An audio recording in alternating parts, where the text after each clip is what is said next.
Assalamualaikum warahmatullahi wabarakatuh. Perkenalkan, nama saya Anissa Rahman, asal dari Prodi Akuntansi kelas C2 dengan nomor NPM 102200065. Video kali ini saya akan menjelaskan materi pendidikan agama Islam, yaitu Ma'rifatul Insan dari pertemuan 2 sampai dengan pertemuan 7. Langsung saja pada pembahasan pertama, yaitu Ma'rifatul Insan.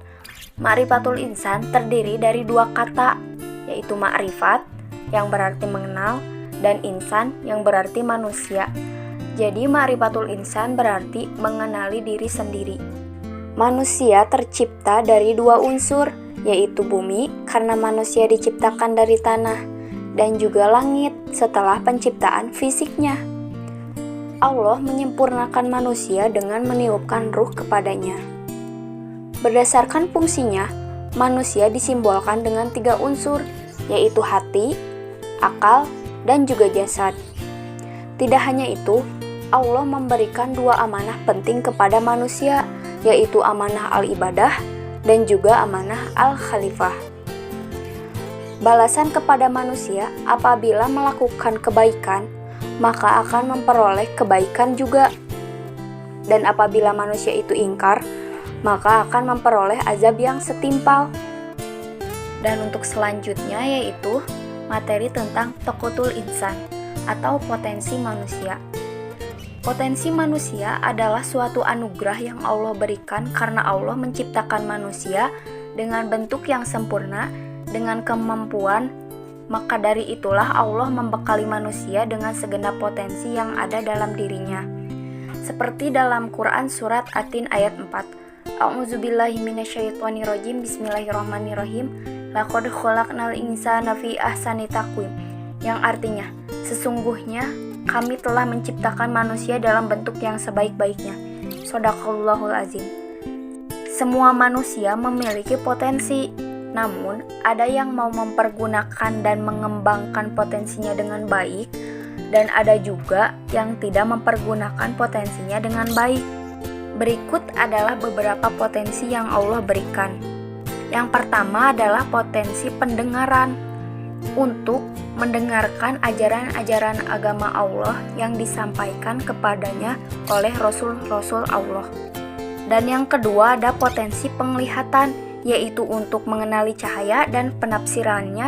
Salah satu dari indera alat tubuh yang digunakan untuk melihat adalah mata. Dan yang ketiga adalah potensi hati.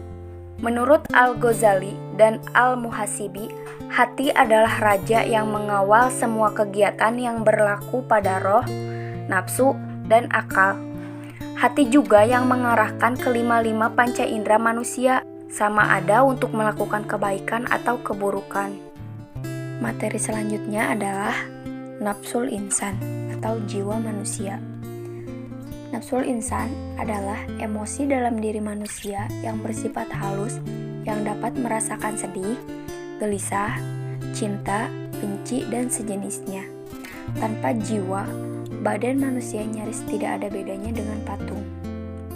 Jiwa manusia dibagi menjadi 3 jenis. Yang pertama, jiwa yang ar-ruh atau qalbu, azam, dan akalnya mampu mengendalikan al-hawa atau syahwat, kecenderungan, hayalan, dan keinginannya. Maka jiwa yang seperti ini kecenderungannya adalah az-zikir.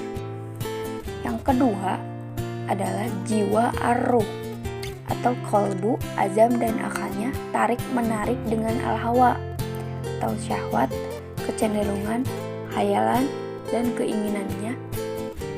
Jenis jiwa seperti ini kecenderungannya masih terpengaruh ar-ra'yu atau rasio. Yang ketiga adalah jiwa yang ar-ruh atau qalbu, azam, dan akalnya dikendalikan oleh al-hawa atau syahwat, kecenderungan, hayalan, dan keinginannya. Maka jiwa yang seperti ini kecenderungannya adalah kepada asyahwat semata.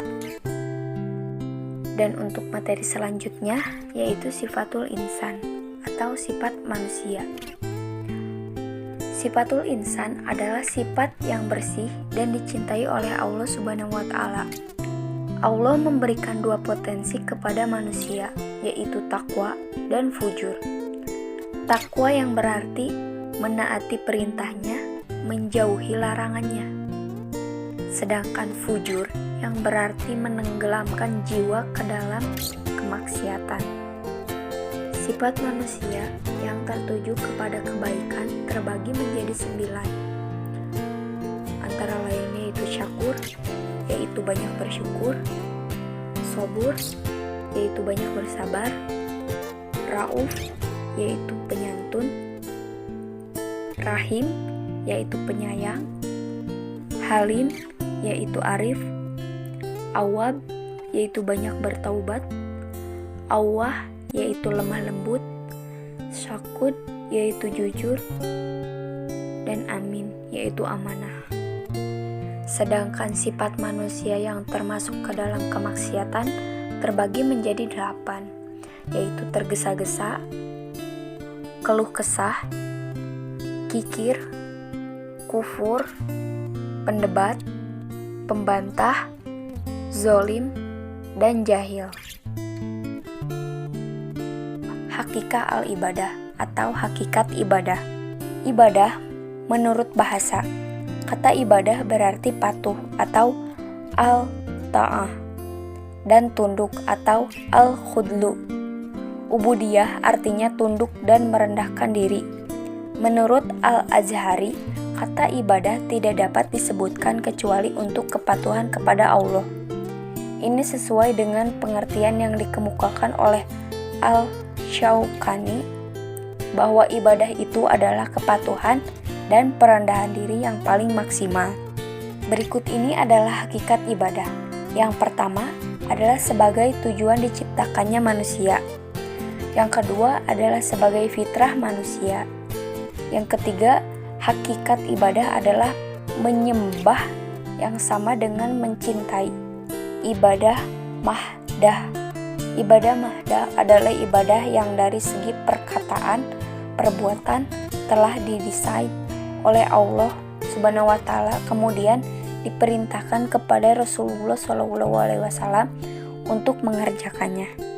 Jenis ibadah yang termasuk madha yaitu wudu, tayamum, mandi hadat, azan, qomat, sholat, membaca Al-Quran, itikaf, syiyam atau puasa, haji, umroh, tahfiz al-jannah. Ibadah ghairu madah adalah seluruh perilaku seorang hamba yang diorientasikan untuk meraih ridho Allah Subhanahu wa Ta'ala. Fungsi ibadah. Ada 3 aspek fungsi ibadah dalam Islam. Yang pertama, mewujudkan hubungan antara hamba dengan Tuhannya. Yang kedua, mendidik mental dan menjadikan manusia ingat akan kewajibannya. Dan yang ketiga adalah melatih diri untuk berdisiplin. Hikmah dari beribadah itu sendiri yaitu tidak syirik, memiliki ketakwaan, terhindar dari kemaksiatan, berjiwa sosial, tidak kikir. Maknanya, manusia harus menerapkan apa yang telah disebutkan dalam Al-Quran dan hadis ke dalam kehidupan sosial. Dan untuk materi yang terakhir dari Ma'rifatul Insan yaitu syumuliyatul ibadah, yaitu kesempurnaan dalam beribadah. Mungkin dicukupkan sekian video tugas resum materi pendidikan agama Islam. Semoga dapat bermanfaat. Wassalamualaikum warahmatullahi wabarakatuh.